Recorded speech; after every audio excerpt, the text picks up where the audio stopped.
I told you yesterday at the beginning of the show that we got to get out of this fantasy world that we're living in. When we address our problems and say, hi, we're America, and we got a problem, everything's going to be okay.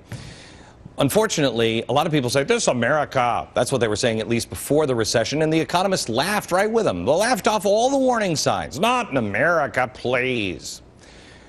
In the recession, or during the recession, economists laughed off all the warning signs that it then could get worse. Not in America. Sounds like the Colossus of Rhodes, doesn't it? But now look like what we have behind us. A lot of people, a lot of Republicans back in the last administration were also laughing at that. Oh, don't worry, debt doesn't matter. Yes, it does.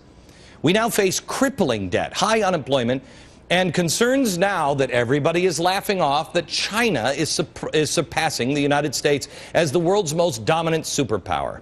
Again, no, not in America, can't have it. We're going to be, You know, I read something about, it was about a year ago. I've been reading a lot of history for the last couple of years, and that phrase came up. It was common back in the early 1900s, except it wasn't "this is America," it was "this is the British Empire."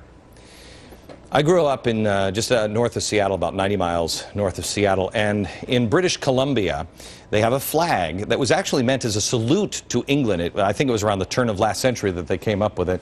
There it is.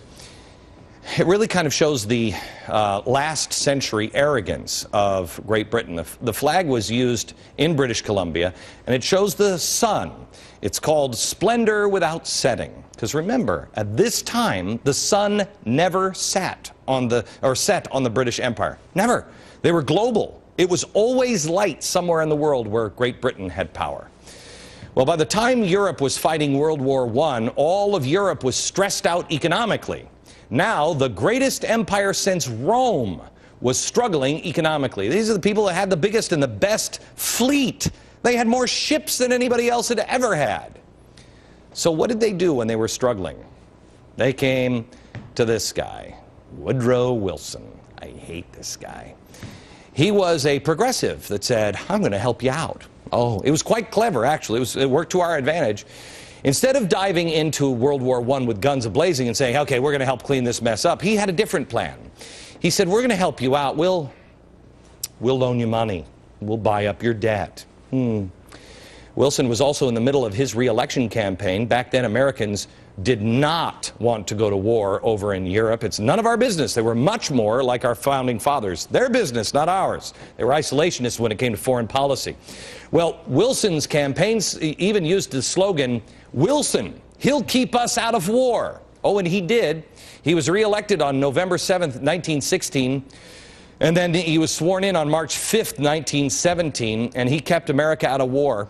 1 month and 1 day later, he formally declared war on Germany. But he was good for that promise for a month.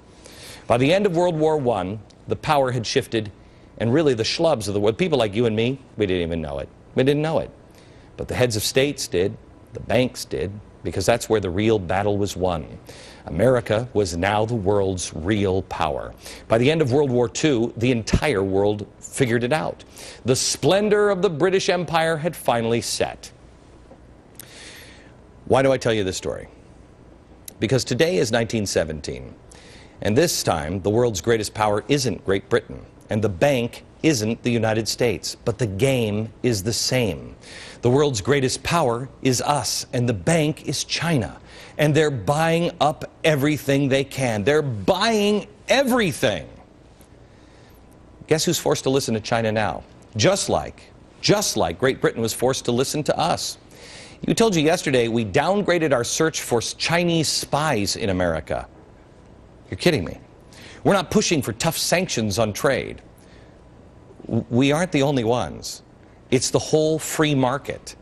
According to the Wall Street Journal, the Reserve Bank in Australia was set to raise their interest rate for the 4th time since October to fight inflation over there. But then suddenly, there was an unexpected pause, and the latest increase was put on hold. Why? One word, China. China told Australia the interest rate hike was not good for the Chinese. So here you have a country who says raising this rate is what's best for our citizens to stop inflation, and China says, I don't think you're going to do that.